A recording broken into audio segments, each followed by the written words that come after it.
Hey everyone, it's Jamie from BestNerdLife. Yet another month has passed, which means I can talk about my newly delivered retro gaming box from TheRetro.co.uk. Well, I say recently delivered, but I actually got this before Christmas. I just haven't had time to do a video about it, but I'm doing it now. With that being said, let's get going.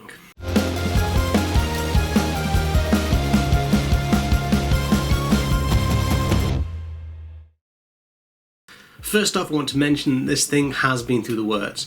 Basically, on the day that it got delivered, I was out pretty much the entire day. I came home about 10 PM. It was cold, it was raining, couldn't wait to get back in. Walked up to my door, looked down, and this thing was like shoved in the corner. And yeah, as soon as I saw that, I thought that all my games would have been completely annihilated and destroyed and water damaged. And I was very, very upset. You know, I'm fully aware that it wasn't the retro.co.uk's fault, it was whoever delivered it, I assume Royal Mail, but because it was like near Christmas time, they didn't want to take it back to the sorting office and they just left it there, thinking that, you know, I would pick it up and whatever. But yeah, it was absolutely soaked through. Luckily, once I brought the box inside, I opened it up, I took my games out.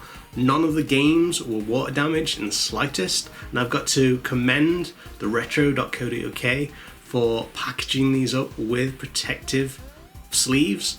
It's nice to know that in an extreme case like this, even though the box itself was so ridiculously waterlogged, the games themselves were protected. So those sleeves are just a nice little extra bit of value, in my opinion, to this service.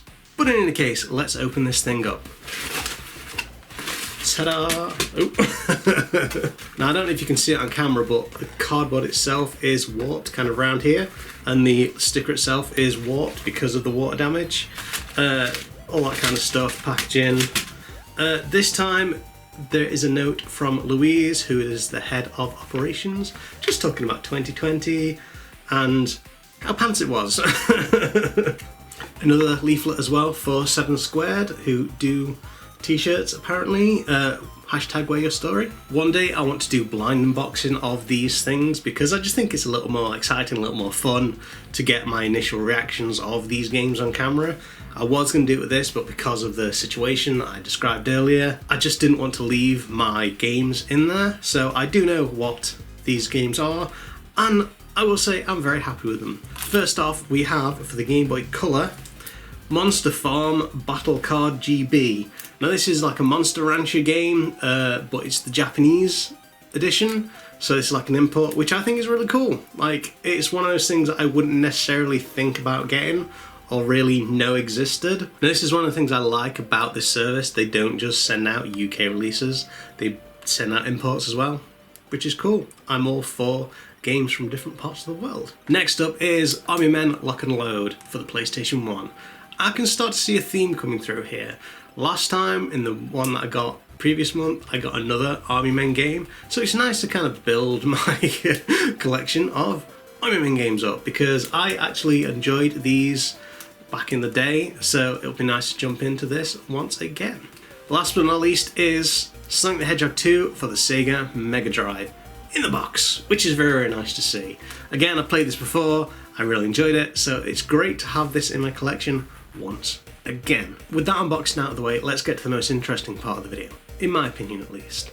Let's have a look at some of the value of these games. To do this, I'm going to be using the sold section of the eBay, just to give me a quick idea about the value of all these things, and just to make sure that the value of this box is actually worth it. Remember, I paid £15 for this, just over £15 for all this. First off, let's start with the Monster Farm Battle Card game. Recently on eBay, this went for about £6 to £7, including shipping, which to me isn't that bad. We're pretty much halfway there in terms of value of this box, so right out of the gate, I think this is a good value box. Next, let's talk about the Army Men Lock and Load PlayStation 1 game. Recently on eBay, this sold for between £3.50 and £6, so again, pretty good value for my money. Finally, Sonic the Hedgehog 2 for the Sega Mega Drive. Recently on eBay, sold between £9 and £9.50, so yeah, pretty good value for my money yet again. Overall, I'm very, very happy with my December 2020 retro gaming box from TheRetro.co.uk.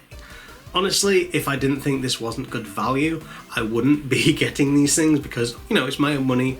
They're not kind of paying me to do this. They're not giving me them out for free to kind of promote them on YouTube or whatever. This is all bought with my own money, and to me, it's still good value. With that being said, if you enjoyed this video, then by all means like, comment, subscribe, all that social media goodness, and as always, keep living that best nerd life.